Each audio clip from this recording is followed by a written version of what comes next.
Hello everyone, welcome to Inspire classes. तो आज हम लोग अपने इस चैप्टर नंबर 4 का लेक्चर नंबर 5 करेंगे। इसमें हम लोग पोजीशन और डिस्प्लेसमेंट वेक्टर के बारे में पढ़ेंगे। अभी लास्ट जो हमारी 2 क्लास हुई हैं उसमें हम लोगों ने पैरेललोग्राम लॉ पे ज़्यादा फोकस किया था और उसी के रिगार्डिंग्स पे जितने भी इंपॉर्टेंट क्वेश्चन थे आपको कराए गए थे। तो आज हम लोग पोजीशन वेक्टर और डिस्प्लेसमेंट वेक्टर के बारे में पढ़ेंगे और उसके बाद जाके, क्योंकि ये टॉपिक आपके सिलेबस में दे रखा है, इंपॉर्टेंट सा भी है, बहुत मुश्किल नहीं है।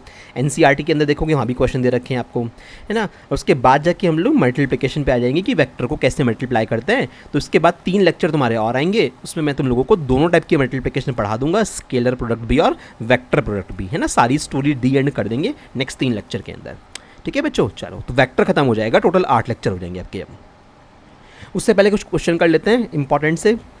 Find the unit vector parallel to the resultant of these two vector. आपको एक ऐसा यूनिट वेक्टर निकालना है जो इन दोनों वेक्टर के रिजल्टेंट के पैरेलल हो, यानी ए और बी 2 वेक्टर दे रखे हैं, इनका कुछ ना कुछ रिजल्टेंट आएगा, उसके पैरेलल जो यूनिट वेक्टर आएगा वो निकालना है। तो उसको सॉल्व कर लेते हैं, कोई दिक्कत वाली सी बात नहीं है। तो हमारे पास रिजल्टेंट निकालना है। रिजल्टेंट कैसे निकालोगे, जनरली कुछ और बता नहीं रखा तो डायरेक्टली उठा के ऐड कर दो। तो रिजल्टेंट 2 वेक्टर का ऐसे निकाल लेंगे। तो रिजल्टेंट निकालेंगे a plus b, value directly add कर रहा हूँ। ये सिखाया था लास्ट लेक्चर में कि कैसे 3 डायमेंशन में वेक्टर को ऐड करते हैं। तो 4i कैप माइनस का i कैप, तो 3i कैप बचा मेरे पास, है ना। ऐसे j वालों को ऐड करोगे तो 6j कैप हो जाएगा, लिख के आराम से ऐड करते रहना। और माइनस का 8 है, ये प्लस का 6 है, तो माइनस का 2k कैप बचेगा। ये मेरा रिजल्टेंट वेक्टर आ गया। अब सोचो ज़रा, ऐसी कोई सिचुएशन रही होगी कि यहाँ पे वेक्टर a रहा होगा मेरे पास, इस जगह पे ऐसे कोई वेक्टर बी रहा होगा और इनका रिजल्टेंट कहीं इस तरह से बीच में आर आया होगा। इतनी बात मानते हो। अब आपको क्या करना है, इनका रिजल्टेंट हम लोगों ने निकाल लिया, एक ऐसा यूनिट वेक्टर निकालना है जो इनके रिजल्टेंट के पैरेलल हो, है ना। और तो ऐसा यूनिट वेक्टर क्या हो सकता है कि अगर मैं आर का ही कैप निकाल दूं, इस रिजल्टेंट का ही, तो आर कैप डायरेक्शन तो रिजल्टेंट की इधर की तरफ है ना, तो आर कैप की डायरेक्शन भी ऐसे ही होगी। तो पक्की गारंटी है कि वो वाला वेक्टर जो आर कैप आएगा वो इस ग्रीन वाले वेक्टर के पैरेलल ही होगा। तो यानी यूनिट वेक्टर निकालना था इन दोनों वेक्टर के रिजल्टेंट के पैरेलल। तो आपने क्या करा, इनका रिजल्टेंट निकाल लिया। अब रिजल्टेंट निकालने के बाद इसका यूनिट वेक्टर बना दो, बस खत्म। Therefore unit vector parallel to resultant of A and B.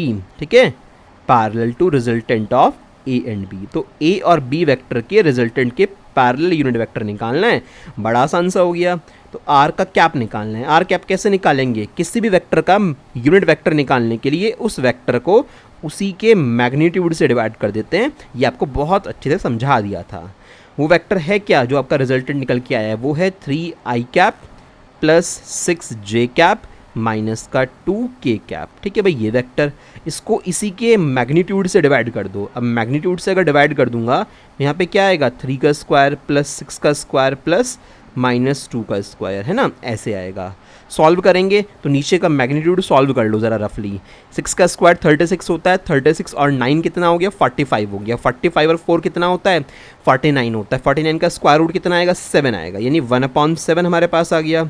और वेक्टर में क्या बचा, 3i cap plus 6j cap minus का 2k कैप। तो जो तुम्हें अभी ये वेक्टर नज़र आया, ये एक यूनिट वेक्टर है जिसका मैग्नीट्यूड अगर निकाला जाएगा पूरे का तो क्या आएगा, 1 आएगा पक्का, है ना। तो ये एक ऐसा यूनिट वेक्टर आया जो रिजल्टेंट की कैसा होगा, पैरेलल होगा। ऑब्वियस सी बात है क्योंकि आपने आर का कैप निकाल दिया। ठीक है भाई, ठीक है। चलो एक और क्वेश्चन देख लेते हैं।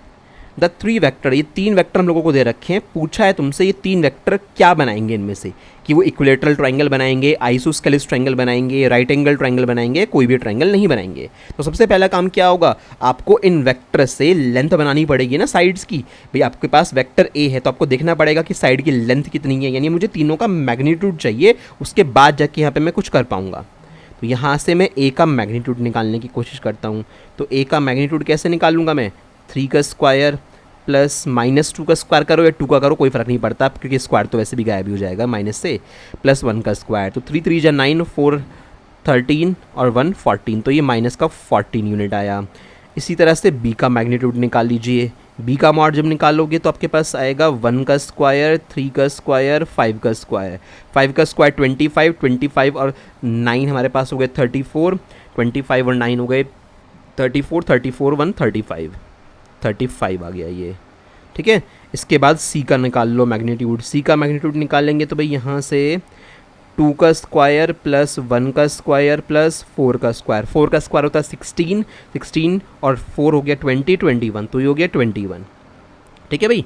अब ध्यान से देखो जरा, अगर ए और सी को ऐड करूँ, है ना, ए और सी के कंटेंट को ऐसे समझ के देख लो, वैसे तो ऐड नहीं कर सकते। यहाँ पे 14 है, यहाँ पे 21 है, तो 14 और 21 कितना होता है, 35 के आसपास होता ही नहीं होता, तो लगभग कुछ कुछ ना कुछ मैच कर रहा है।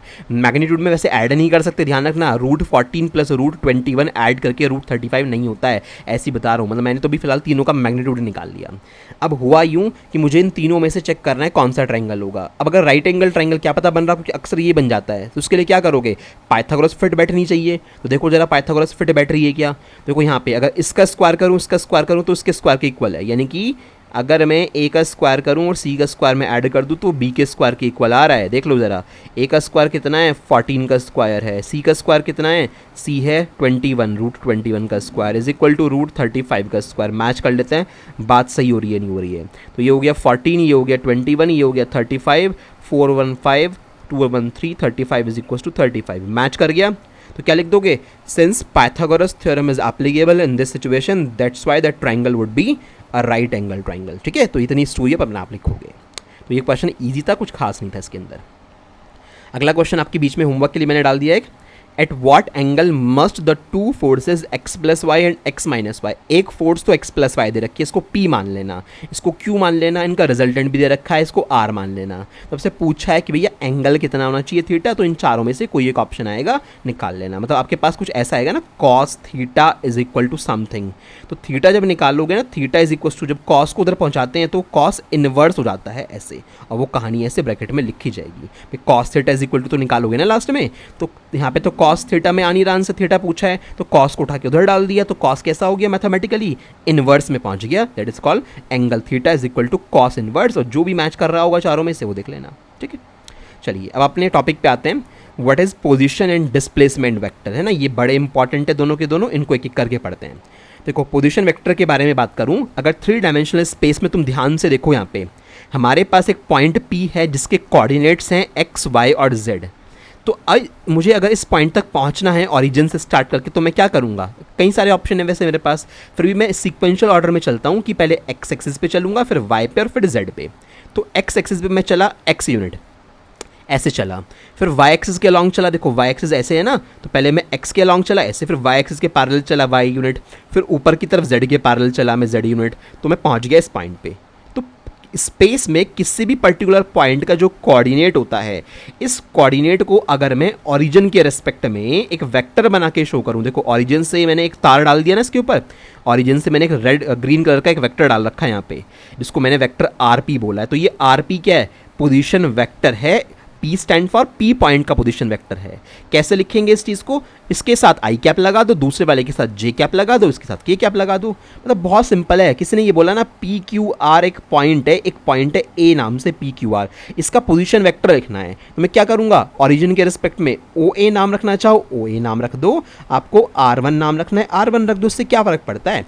ठीक है, तो क्या वैल्यू आ जाएगी, PI cap plus QJ cap plus RK cap, story finish.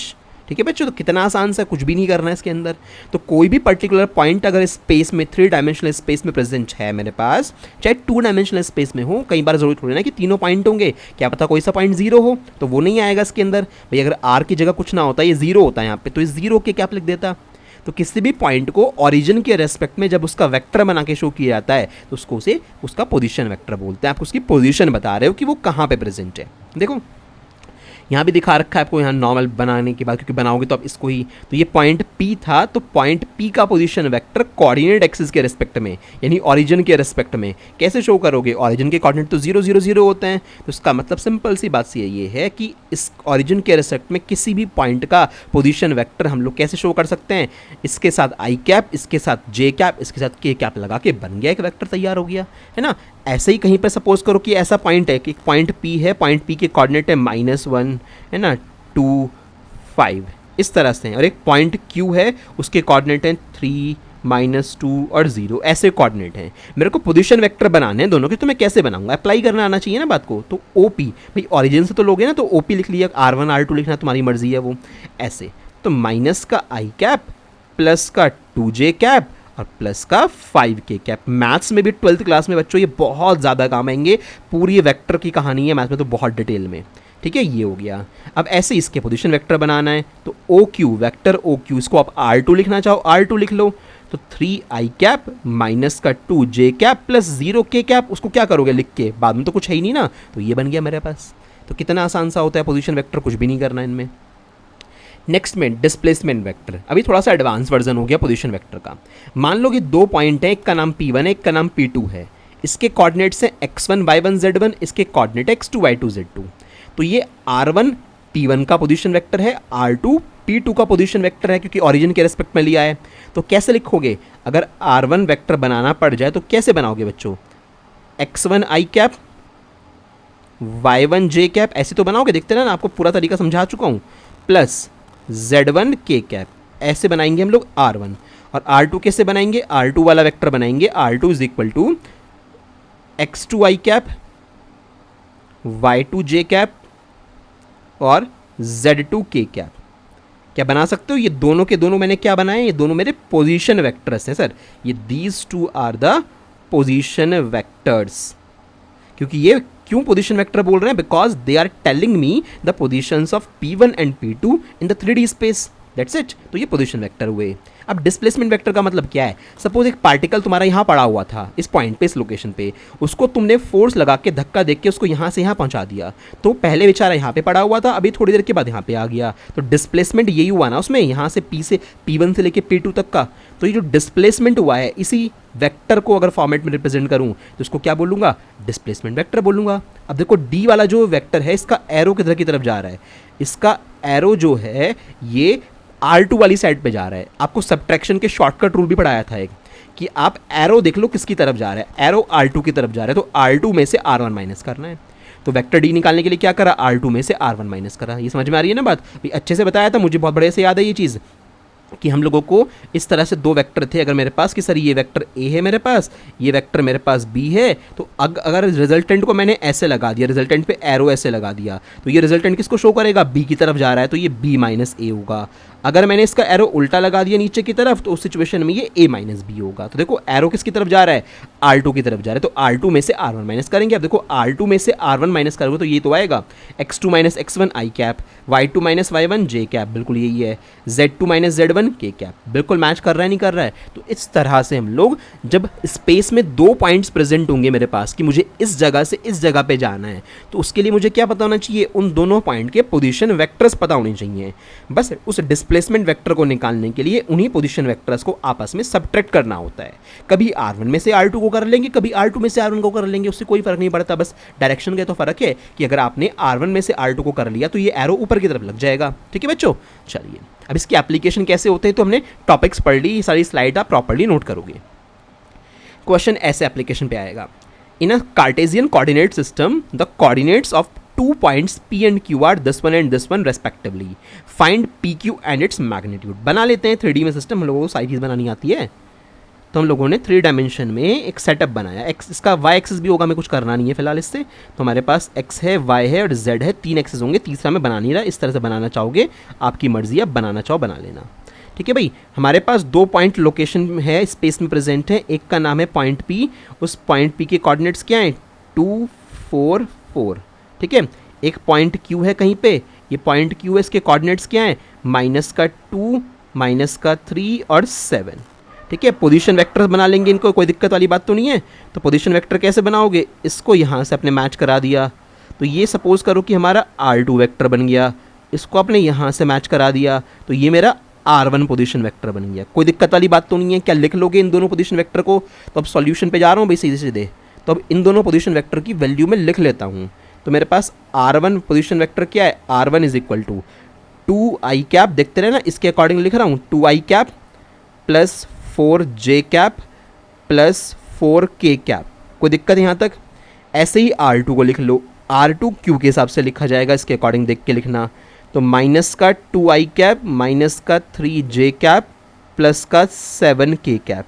आपने दोनों पोजीशन वेक्टर्स लिख लिए, आपसे तो कुछ और ही पूछा गया है, उसने तो PQ पूछा है और उसका मैग्नीट्यूड पूछा है। तो PQ का मतलब क्या होगा, इस तरह से मिलाओगे, थोड़ा सा सही कर लेना, एक मिनट रुको। P से Q की तरफ आप एक वेक्टर ड्रॉ करोगे ऐसे, तो ये पी क्यू वेक्टर हो गया। तो वेक्टर पी क्यू कैसे निकालूं? देखो उसने पी क्यू को बोल्ड कर दिया ना, तो इसका मतलब वेक्टर है। तो पी क्यू वेक्टर एरो किसकी तरफ जा रहा है? R2 की तरफ। तो R2 में से R1 माइनस होगा। तो वेक्टर पी क्यू निकालने के लिए R2 में से R1 को माइनस कर देंगे। अब R2 R1 दोबारा से लिखने की जरूरत नहीं है, डायरेक्ट माइनस कर देना। R2 तुम्हारे पास ये है, R1 ये वाले हैं, तो R2 माइनस I1, तो माइनस का 2i कैप माइनस का 2i कैप, तो हमारे पास हो जाएगा माइनस का 4i कैप। ध्यान से सॉल्व करना। माइनस का 3j और माइनस का ये हो जाएगा, तो माइनस का 7j कैप, प्लस का 7k माइनस का ये हो जाएगा 4k। सब्ट्रैक्ट करोगे ना दोनों को, तो प्लस का कितना हो जाएगा, 7 में से 4 देंगे 3k कैप। तो ये हो गया बच्चों मेरे पास एक आंसर, मेरा पी क्यू वैक्टर आ गया minus 4i cap minus 7j cap plus 3k cap. Therefore इसका मैग्नीट्यूड भी पूछा है तो मैग्नीट्यूड भी निकाल लो। उसका मॉड निकालना आपको हर एक वेक्टर का आता है अच्छे से। तो माइनस 4 का स्क्वायर 4 का कर लो, इससे क्या फ़र्क पड़ रहा है, क्योंकि माइनस का तो स्क्वायर तब भी 1 ही हो जाएगा, प्लस का, प्लस 3 का स्क्वायर। हाँ जी, 4 का स्क्वायर होता है 16, 7 का स्क्वायर होता है 49, 3 का स्क्वायर कितना होता है 9। तो सबको सॉल्व करोगे तो 16 और 49 ऐड करोगे 65 आएगा, 65 और 9 ऐड करोगे तो 65 और 9 कितने होते हैं, 5 4 9 74। तो 74 यूनिट हमारे पास इसका मैग्नीट्यूड भी आ जाएगा। तो आई थिंक कोई दिक्कत नहीं होनी चाहिए। ऐसा बहुत सिंपल सा क्वेश्चन, पोजीशन वेक्टर और डिस्प्लेसमेंट वेक्टर आपस में मिलजुल के ही काम करते हैं और इस तरह से हम उसे अप्लाई कर सकते हैं।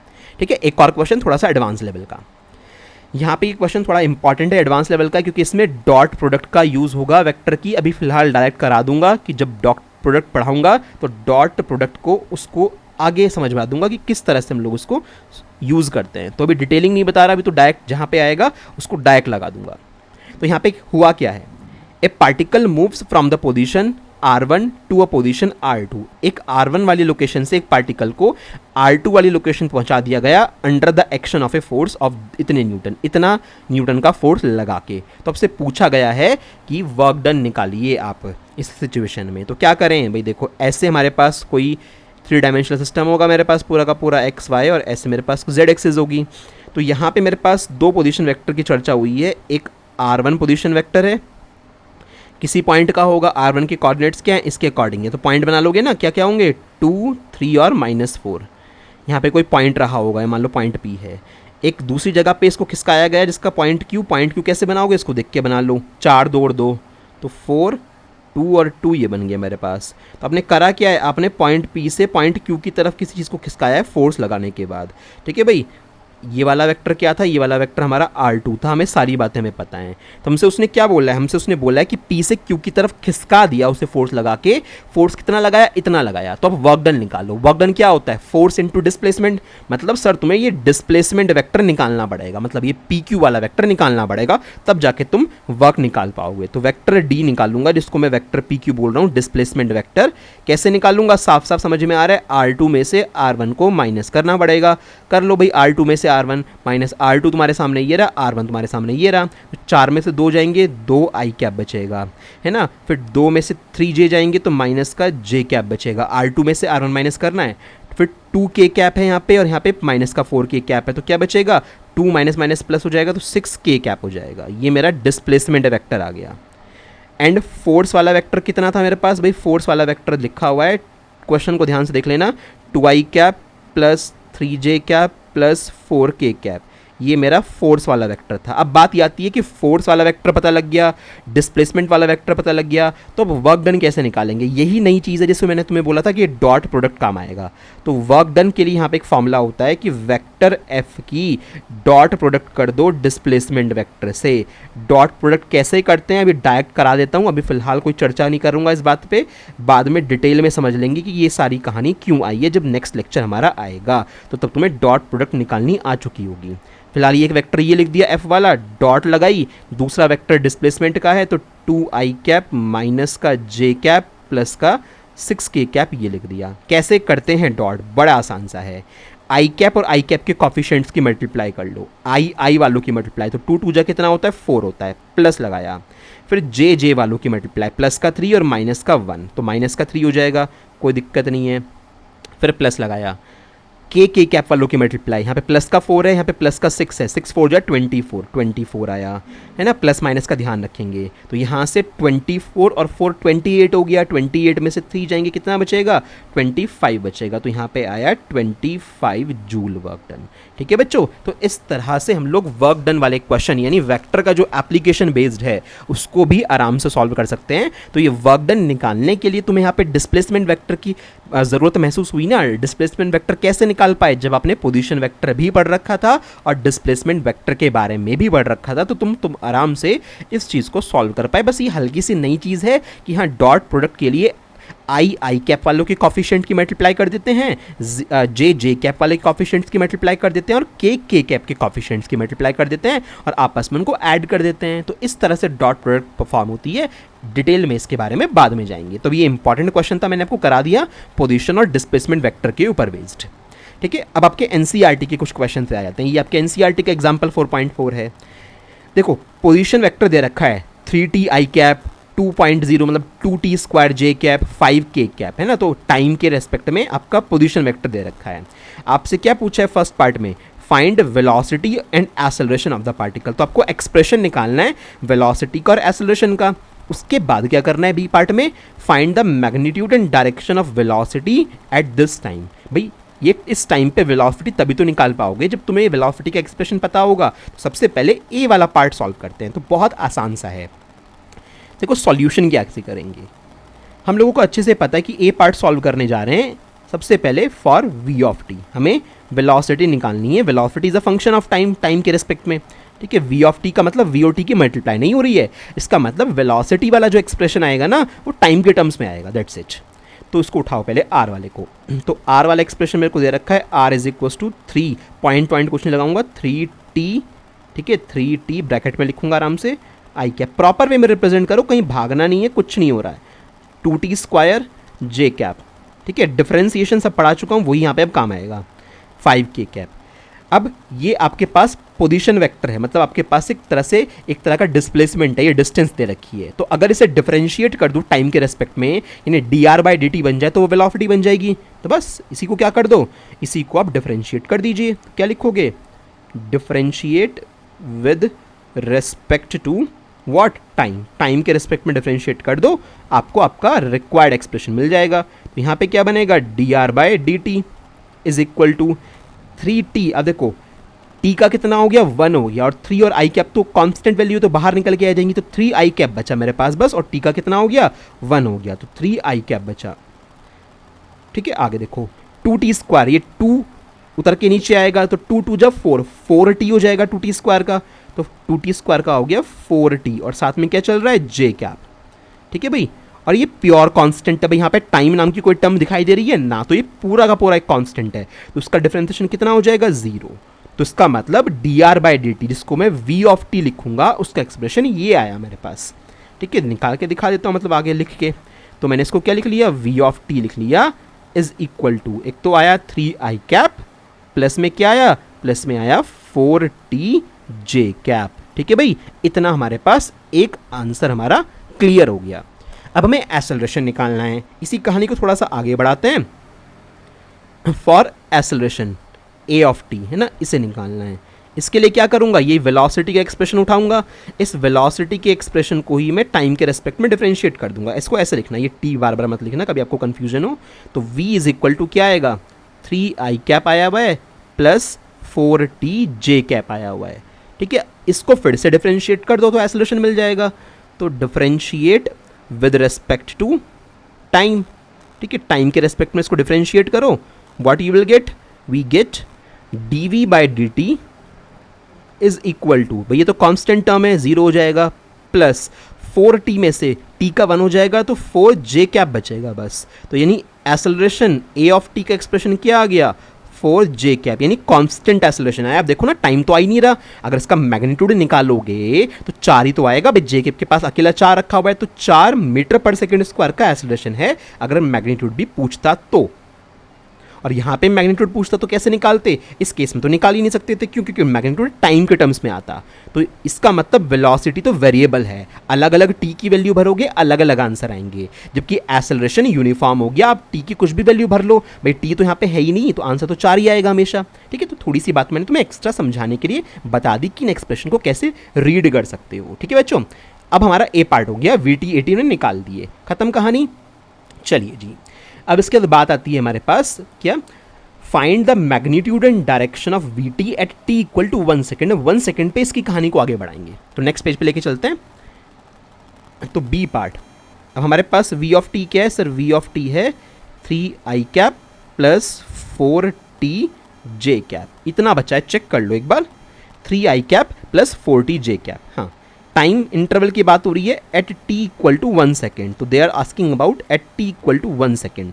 तो t इक्वल टू 1 सेकेंड पे यानी v कहाँ पे, t इक्वल टू 1 सेकेंड पे बात हो रही है, तो उसको निकाल लीजिए। तो कहाँ पे रखोगे, 3i कैप, यहाँ तो कुछ रखने के लिए है ही नहीं, प्लस 4 t की जगह क्या रखोगे, 1 रखोगे, 1 j कैप। तो क्या आया हमारे पास, v हमारे पास आया, वेक्टर v जो है हमारे पास वो आया कैसे, 3i cap plus 4j cap. हमसे मैग्नीट्यूड और डायरेक्शन पूछा है इसका, तो कैसे निकालोगे, तो मैग्नीट्यूड ऑफ v, तो v का मैग्नीट्यूड निकाल लीजिए। मैग्नीट्यूड क्या आएगा, 3 का स्क्वायर प्लस 4 का स्क्वायर, 16 और 9 25, 5, तो 5 मीटर पर सेकेंड तो हमारे पास वेलोसिटी हो गई। अच्छा, डायरेक्शन, अब डायरेक्शन की चर्चा सर कैसे करें, डायरेक्शन तो बड़ी मुश्किल हो जाएगी। डायरेक्शन निकालने में क्या दिक्कत है, क्या तुम्हें ऐसे वेक्टर को ग्राफिकली रिप्रेजेंट करना नहीं सिखाया था, 3i कैप मतलब 3 यूनिट का वेक्टर बनाओ, किस डायरेक्शन में, प्लस x डायरेक्शन में, 4j कैप इसी के आगे 4 यूनिट का वेक्टर बनाओ j डायरेक्शन में, ये तो बनेगा, इसको यहाँ से मिला दो, यही तो रिजल्टेंट बनेगा, ये मेरा क्या होगा, ये रिजल्टेंट वेक्टर हो जाएगा। ये सर नो, ये तो सीख रखा है। क्या ये एंगल निकालना बड़ा मुश्किल काम है थीटा, तो ये एंगल निकालने के लिए क्या करो, कुछ भी चला दो, टेन थीटा अप्लाई कर दो, तो टेन थीटा कितना आएगा, टेन थीटा आएगा 4/3, तो थीटा कितना आ गया, थीटा आ गया 10 इनवर्स 4/3, थीटा कितना आया, 10 इनवर्स 4/3। और ये अगर किसी को याद हो ना हो तो इतना ही छोड़ के आ जाना, ये हमारा एंगल हो गया वेलोसिटी का, और इसको आप लिख सकते हो अगर किसी को याद हो तो 53 डिग्री होता है ये विद एक्स एक्सिस, तो ये एक्स एक्सिस से 53 डिग्री का एंगल बनाएगा, क्योंकि देखो स्पेशल ट्राइंगल है ये, अगर 4 3 और ये 5 होता है ना, इस तरह से 4 3 5 है, तो इस ट्राइंगल की खास बात क्या होती है कि अगर ऐसे मेरे पास 3 4 और 5 वैल्यू आ रही है, तो ये एंगल 53 का होता है, ये एंगल 37 का होता है, और ये 90 है ही, है ना, स्पेशल ट्राइंगल बताया था ना आप लोगों को। तो साइन 37 लगाने की बारी आई सपोज, तो साइन 37 यहाँ से क्या आएगा, 3/5, कॉस 37 क्या आएगा, 4/5, साइन 53 क्या आएगा, 4/5। तो मतलब ये एक स्पेशल ट्राइंगल होता है, याद रहता तो अच्छी बात है, कुछ भी निकाल सकते हो। तो 3 4 5 का ट्रिपलेट है, 3 4 5 का एक ट्रिपलेट है। 13 के सामने वाला जो एंगल होगा वो 37 होगा, 4 के सामने वाला जो एंगल होगा वो 53 का होगा। तो आपको अगर याद रहता है तो 10 इनवर्स 4/3 आपके पास आया, और ये किसकी वैल्यू होगी, ये 53 डिग्री की वैल्यू होती है। कहाँ से बनाया, पॉजिटिव एक्स एक्सिस से बनाया। तो मैग्नीट्यूड भी आपको बता दिया और मैंने यहाँ पे आपको डायरेक्शन भी बता दी। तो एक इंपॉर्टेंट क्वेश्चन जो आपका था वो यहाँ पे कंप्लीट होता है, NCERT वाला। ठीक है बच्चों, चलिए अगले क्वेश्चन की तरफ चलते हैं। इससे भी बढ़िया क्वेश्चन है अगला। देखो ये जो क्वेश्चन करा रहा हूँ ना, जो अभी भी कराया और जो ये वाला कराऊंगा, बिल्कुल सेम टू सेम ऐसे ही क्वेश्चन, बस वैल्यू चेंज कर रखी है, आपकी एक्सरसाइज में दे रखे हैं 2, तो वो आपके आज के लिए होमवर्क भी होंगे ताकि आपकी प्रैक्टिस अच्छे से हो पाए। एक तो अभी भी कराया और एक बिल्कुल ऐसा सेम टू सेम इसी तरह के क्वेश्चन है 2। देखो इसको कैसे करेंगे, भी बड़ा अच्छा क्वेश्चन है, NCERT ने तो इसमें शॉर्टकट मार दिया। इसका सॉल्यूशन देखोगे ना, शॉर्टकट में उन्होंने क्वाड्रेटिक सॉल्व कर दी, दिखाई भी नहीं। A particle starts from origin at t = 0, यानी बिल्कुल शुरुआत हुई है अभी, with a velocity of 5i cap metre per second. इसका मतलब क्या है, वो पार्टिकल 5 मीटर पर सेकेंड की वेलोसिटी से पॉजिटिव एक्स एक्सिस की तरफ जा रहा है। आई कैप का मतलब ये तो है। तो सॉल्यूशन की अगर चर्चा करें तो हम लोगों को u इनिशियल वेलोसिटी दे रखी है 5i cap metre per second. ठीक है, कोई दिक्कत वाली बात नहीं है, वेक्टर में है तो क्या हो गया, and moves in xy plane under a action of a force which produces a constant acceleration of this one। जो एक्सेलरेशन प्रोड्यूस होता है उसके अंदर वो एक्सेलरेशन प्रोड्यूस होता है 3i cap plus 2j cap metre per second square. यानी उस एक्सेलरेशन का x कॉम्पोनेंट 3 वैल्यू का है, y कॉम्पोनेंट 2 वैल्यू का है। हमें क्या करना उससे, चलो ए पार्ट में क्या पूछा है, what is the y coordinate of the particle at the instant it's x coordinate is 84 metre. आपको पार्टिकल की लोकेशन के बारे में पूछा है ना, यानी डिस्प्लेसमेंट की चर्चा कर रहे हैं भाई। आप इक्वेशन ऑफ मोशन लगा के एस निकालोगे, एस आपके पास सपोज ऐसा आया है, मान लो एस की वैल्यू आई, तो ये वाला कौन सा कोऑर्डिनेट है, ये एक्स कोऑर्डिनेट है, ये वाला कौन सा कोऑर्डिनेट है, वाई कोऑर्डिनेट है। वो कह रहे हैं कि किस टाइम पे आपको बताना है कि उसका वाई कोऑर्डिनेट कितना होगा जब उसका एक्स कोऑर्डिनेट 84 मीटर का था। तो उन्होंने बोल दिया कि एक्स कोऑर्डिनेट मैं फिक्स कर रहा हूँ 84 मीटर लेके चलना है, तो मुझे बता दो कि उसका डिस्प्लेसमेंट वेक्टर का वाई कोऑर्डिनेट क्या आएगा। तो देखो कितनी आसानी से इसे सॉल्व करता हूँ। आपको ये भी पता है, ये भी पता है, सब पता है।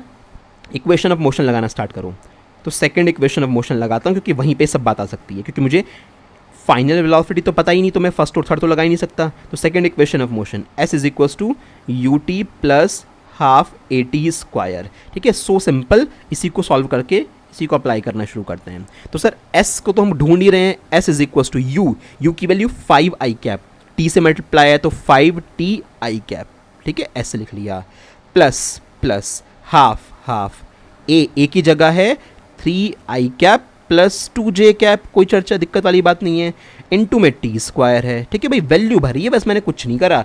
यहाँ पे यू टी वाली वैल्यू थी तो यू की जगह पे 5 आई कैप, टी से मल्टीप्लाई, तो ऐसे लिख लो, क्या फ़र्क पड़ता है। अब क्या करो, आई कैप वालों को कलेक्ट कर लो एक जगह पे और जे कैप वालों को कलेक्ट कर लो एक जगह पे। तो आई कैप वालों को इकट्ठा करोगे तो यहाँ पे 5t आएगा एक तो आई कैप के पास, प्लस इसके अंदर से क्या निकल के आएगा, इसके अंदर से यहाँ से टी स्क्वायर भी आना है, ध्यान रखना। तो इसके अंदर से आएगा 3/2 टी स्क्वायर, है ना। तो ये हो गया आई कैप का कलेक्शन। समझ में आ रही है बात, कुछ नहीं करना, एक साथ तो रखना है। आप टी स्क्वायर की मल्टीप्लाई कर लो दोनों में, तो 3/2 टी स्क्वायर आई कैप ये तो आएगा। अच्छा, और दूसरे वाला ये तो आई कैप खत्म हो गया, जे कैप में क्या बचेगा, यहाँ तो कुछ नहीं बचा, यहाँ पे क्या बचेगा, हाफ जब अंदर जाएगा तो 2 से 2 कट जाएगा, सिर्फ जे कैप बचेगा और साथ में टी स्क्वायर बचेगा, मतलब दैट मीन्स प्लस में टी स्क्वायर जे कैप बचा। तो कहानी इस तरह से हो गई। ठीक है, इसको और सुंदर तरीके से लिख के दिखा देता हूँ। S is equals to 5t plus 3/2 t square i cap, ठीक है, plus t square j cap. अब ज़रा मेरी बात ध्यान से सुनिएगा, ये जो x के पास आई कैप के पास लिखा हुआ है ये कौन सा कोऑर्डिनेट है, ये x कोऑर्डिनेट तो है इस पोजीशन वेक्टर का। भाई आई कैप के पास क्या लिखा होता है, x कोऑर्डिनेट तो लिखा होता है, और जो जे कैप के पास लिखा हुआ है ये टी स्क्वायर, ये कौन सा कोऑर्डिनेट है, ये y कोऑर्डिनेट है। इस तरह से अगर तुम्हें बातें आती हैं तो तुम्हारा कोई क्वेश्चन मुश्किल नहीं है। देखो मुश्किल दुनिया में कोई चीज़ नहीं होती, ये आपके ऊपर है कि आप उस पर कितनी मेहनत करके उसे आसान बना पाते हो। नथिंग इज टिपिकल, ये क्वेश्चन कुछ भी नहीं है। कुछ बच्चों को ये क्वेश्चन बड़ा अजीब सा लगता है, क्या कर रहे हो इसमें बच्चों वाला काम। आपने सिर्फ एक यू और ए लिख के आपने सेकंड इक्वेशन ऑफ मोशन लगाई और वहाँ से टुकड़े कर दिए, आई कैप वालों को एक जगह इकट्ठा कर लिया, जे कैप वालों को एक जगह इकट्ठा कर लिया। आई कैप के साथ जो लिखा होता है वो एक्स कोऑर्डिनेट का पार्ट होता है, जो जे कैप के पास लिखा होता है वो वाई कोऑर्डिनेट का पार्ट होता है। अब ए वाले पार्ट में वो ये कह रहा है कि आपसे पूछ लिया कि वाई कोऑर्डिनेट बताओ पार्टिकल का उस इंस्टेंट पे, यानी उस टाइम पे जब उसका एक्स कोऑर्डिनेट 84 मीटर का था। यानी मैं क्या करूंगा, इस एक्स कोऑर्डिनेट को 84 के इक्वल लिख के टी की वैल्यू निकाल लूंगा, और जो मेरा टी आएगा उस टी को यहाँ भर दूंगा, वाई कोऑर्डिनेट तैयार हो जाएगा। समझ रहे हो ना भाई, एक्स कोऑर्डिनेट उसने बोला है 84 मीटर का, तो एक्स कोऑर्डिनेट की वैल्यू 84 मीटर के इक्वल लेके चलो, एक क्वाड्रेटिक सॉल्व करो, टी की वैल्यू निकालो, उस टी की वैल्यू को लाके यहाँ रख देना, आपका वाई कोऑर्डिनेट आ जाएगा। और क्या करना है, तो यही करने वाले हैं, क्वेश्चन ने दिया है। Now it is given to us in part A, क्या दिया है कि एक्स कोऑर्डिनेट जो है उस पर्टिकुलर सेटअप का वो कितना है, 84 मीटर का है।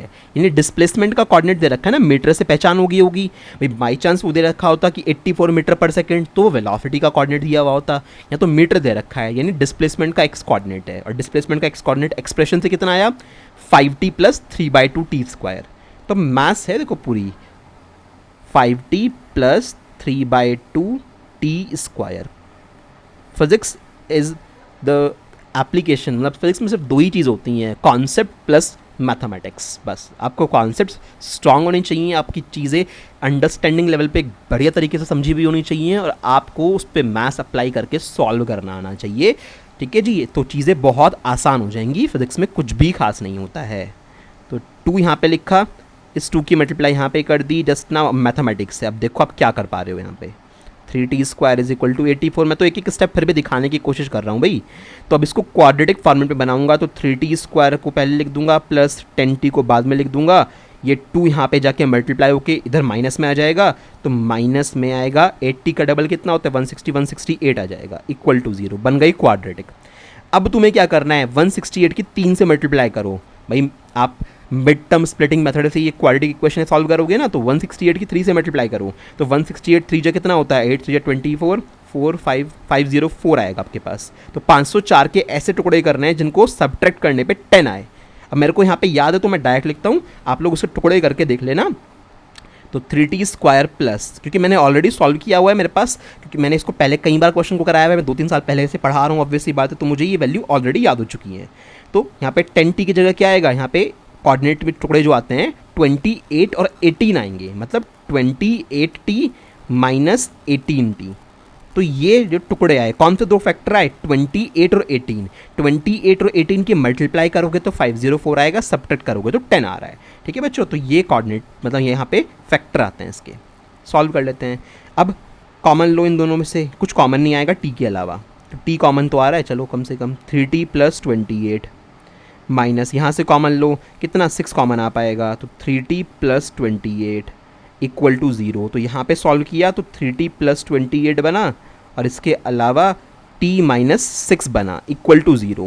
भाई इसको 0 के इक्वल करोगे तो t नेगेटिव आएगा, छोड़ दो। यहाँ पे इसको 0 के इक्वल करोगे तो t कितना आएगा 6 सेकेंड आएगा। तो यहाँ से जो मेरा t वैलिड हुआ वो 6 सेकेंड वाला टाइम वैलिड हुआ, क्योंकि नेगेटिव में तो टाइम ले ही नहीं सकता, तो 6 सेकेंड वाला t मेरे काम का हुआ। तो मैंने क्या करा, इस x कोऑर्डिनेट को 84 के इक्वल रख के t निकाल पाया मैं 6 सेकेंड। अब मेरा y कोऑर्डिनेट निकालना बच्चों का खेल है, देयरफॉर y कोऑर्डिनेट। ठीक है, तो y कोऑर्डिनेट तो निकाल लोगे ना, y कोऑर्डिनेट कितना था तुम्हारे एक्सप्रेशन में, शायद से t² था, चेक करो y कोऑर्डिनेट कितना था t² था। अब t की वैल्यू तुम निकाल ही चुके हो, कितनी है तुम्हारे पास 6 है, तो 6 का स्क्वायर कितना हो गया 6 6 जा 36 मीटर।